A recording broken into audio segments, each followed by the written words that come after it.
Bagdad mon amour, l'art irakien contemporain Anna Malala, Drone It the Great Zigura Ofur, dans Bagdad mon amour, à l'Institut des cultures d'islam, ici. Anna Malala. De nombreux artistes irakiens contemporains multiplient les stratégies pour réinventer leur patrimoine, qu'il soit mésopotamien ou moderne. L'exposition « Bagdad mon amour » à l'Institut des cultures d'islam, ici, à Paris, permet d'en découvrir les différentes expressions artistiques, peinture, sculpture, collage, photographie, entretien avec Morad Montazami, historien de l'art, directeur des éditions Zaman Book, chercheur attaché à la Tate moderne de Londres et commissaire de l'exposition « Bagdad mon amour ». RFI, Bagdad mon amour ressemble à une déclaration d'amour à l'Irak, un pays qui reste aujourd'hui ravagé par la guerre. Le titre fait d'ailleurs écho à Hiroshima mon amour, le film d'Alain Resnais, écrit par Marguerite Duras. Y a-t-il un lien entre les deux, Morad Montazami, pour le cri du cœur ou la déclaration d'amour? Certainement. Par ailleurs, la référence, à peine implicite à Hiroshima mon amour de Resnais, a quelque chose de plus métaphorique.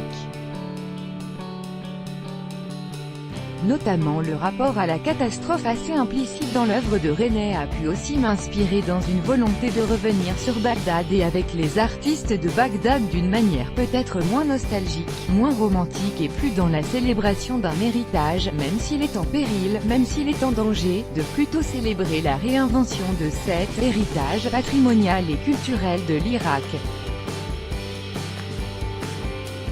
Qu'y a-t-il dans cette exposition à l'Institut des cultures d'islam à Paris? C'est une exposition avec une méthode, à elle, que j'appellerais une exposition généalogique.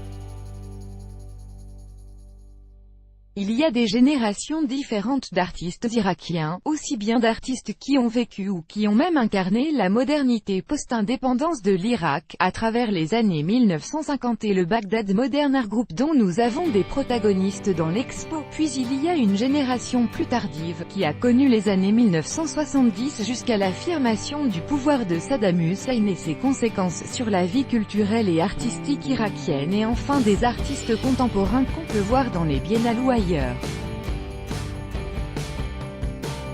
C'est en retissant les liens et les dialogues interrompus entre ces artistes et aussi ces corpus d'images qu'on crée une exposition généalogique.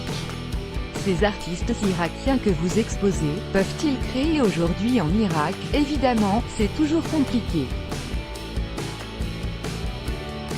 Mais vous avez au gré aussi des conflits comme celui qui touche l'Irak depuis trop longtemps, des poches de sécurité ou de tranquillité pour les artistes, comme au nord de l'Irak, au Kurdistan, à Soleimaniye, dans différentes zones comme ça où les artistes peuvent se replier.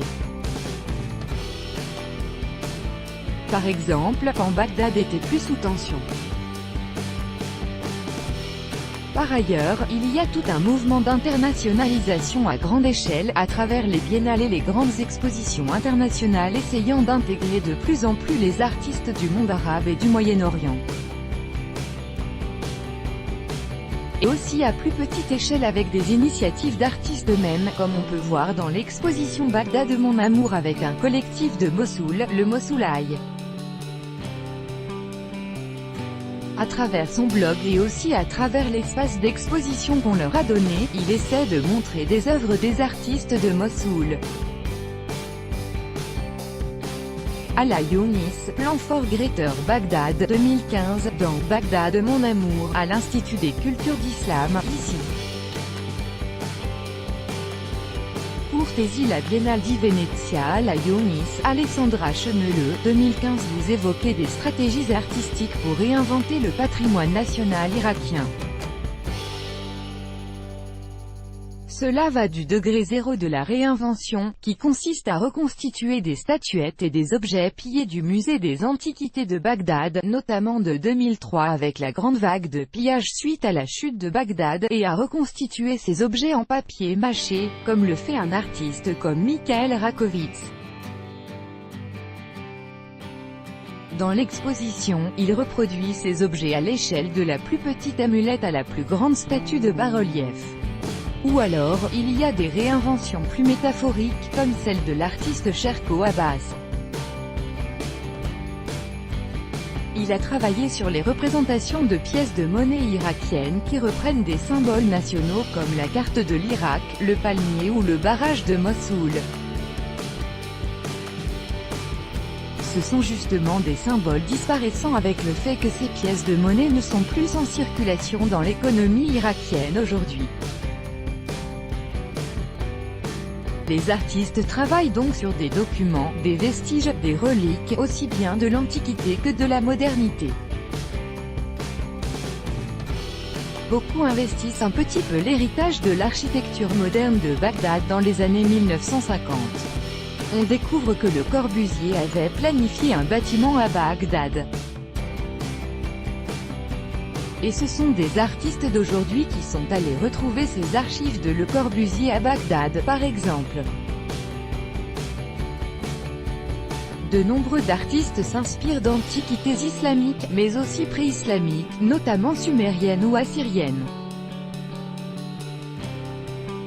Est-ce que ce questionnement pose la question de l'identité irakienne aujourd'hui? Justement, ce qu'on peut peut-être noter dans l'exposition à travers ces montages d'archives et d'œuvres d'art que nous avons tenté, c'est de voir comment, dès les années 1950, cet héritage, notamment pré-islamique, de ces influences que vous avez rappelées, sumériennes, assyriennes, babyloniennes, etc., sont déjà plutôt vécues comme un collage par les artistes de la génération de Jawad Selim et Shakir Hassan al-Saïdi. Déjà à leur époque, il s'agit d'un collage d'influences, une espèce de ressource à réinterpréter, à reformuler, à réinventer, plutôt que comme une identité monolithique.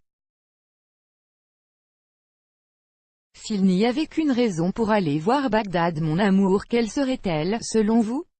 Cela serait certainement d'imaginer la prochaine renaissance de Bagdad, renaissance culturelle, renaissance artistique, et de tout simplement reprendre contact avec un pays dont on a entendu les malheurs depuis bien longtemps, pour lequel pourtant bien des artistes continuent à se battre et qu'on aurait plus que raison de soutenir.